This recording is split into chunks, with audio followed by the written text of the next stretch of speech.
அனைவருக்கும் வணக்கம். நமது ஸ்ரீ சாய் என்டர்டெயின்மெண்ட் சேனலுக்கு உங்களை அன்புடன் வரவேற்கிறோம். தமிழாண்டின் மிக முக்கியமான ஆன்மீக திருநாளான பங்குனி உத்திரம் வரும் புதன்கிழமை ஏப்ரல் 1, 2026 அன்று வருகிறது. இந்த நாள் முருகப்பெருமானுக்கு உரியதா அல்லது ஐயப்பனுக்கு உரியதா என்ற சந்தேகம் பலருக்கும் உண்டு. உண்மையில் இது இருவருக்குமே மிக முக்கியமான நாள். அது ஏன் என்பதை இந்த வீடியோவில் விரிவாக பார்க்கலாம். முதலில் முருகப்பெருமானை பற்றி பார்ப்போம். பங்குனி உத்திரம் என்பது முருகப்பெருமான் தெய்வானையை திருமணம் செய்து கொண்ட திருநாளாகும்.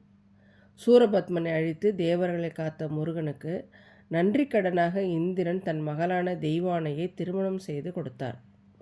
இந்த திருக்கல்யாணம் திருப்பரங்குன்றத்தில் இதே பங்குனி உத்திரத்தில்தான் நடைபெற்றது.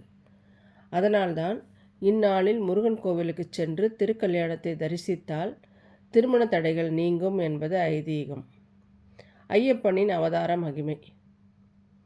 நம் கலியுக வரதர் ஐயப்பனை பற்றி பார்ப்போம். ஐயப்ப பக்தர்கள் இந்நாள் மிகவும் புனிதமானது. ஏனெனில் ஐயப்பன் அவதரித்த தினம் பங்குனி உத்திர நாளில்தான். சிவபெருமானுக்கும் விஷ்ணுவின் மோகினி அவதாரத்திற்கும் மகனாக ஐயப்பன் அவதரித்த அற்புத நாள் இது. சபரிமலையில் இந்நாளில் ஆராட்டு விழா மிக கோலாகலமாக நடைபெறும். இந்நாளில் ஐயப்பனை வணங்கினால் நம்மை பிடித்துள்ள தீய சக்திகள் விலகி மன அமைதியும் குடும்பத்தில் மகிழ்ச்சியும் பெருகும்.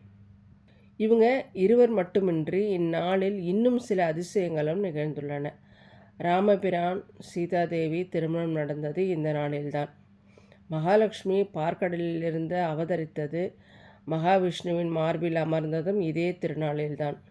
எனவே ஒட்டுமொத்த தெய்வங்களின் திருமண திருவிழாவாக கொண்டாடப்படுகிறது இந்த நாளில்தான். வழிபாட்டு முறை மற்றும் பலன்களை பார்க்கலாம்.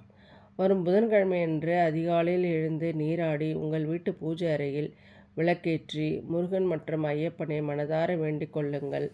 நிவேதனம் சர்க்கரை பொங்கல் அல்லது பாயாசம் செய்து படைக்கலாம். நீண்ட நாள் தீராத பிரச்சனைகள் தீரும். பிரிந்த தம்பதிகள் இணைவார்கள். கன்னிப் பெண்களுக்கு நல்ல வரன் அமையும். ஒரே நாளில் இத்தனை தெய்வங்களின் அருளை பெறக்கூடிய இந்த அற்புதமான பங்குனி உத்திர திருநாளை தவற விடாதீர்கள். இந்த தகவல் உங்களுக்கு பயனுள்ளதாக இருந்தால் நம்ம நண்பர்களுக்கும் ஷேர் பண்ணுங்கள், ஒரு லைக் பண்ணுங்கள். நம்ம சேனலை மறக்காமல் சப்ஸ்கிரைப் பண்ணிக்கோங்க. இது போன்ற ஆன்மீக தகவல்களுக்கு நம்ம சேனலை தொடர்ந்து பாருங்கள். நன்றி. வாழ்க வளமுடன்.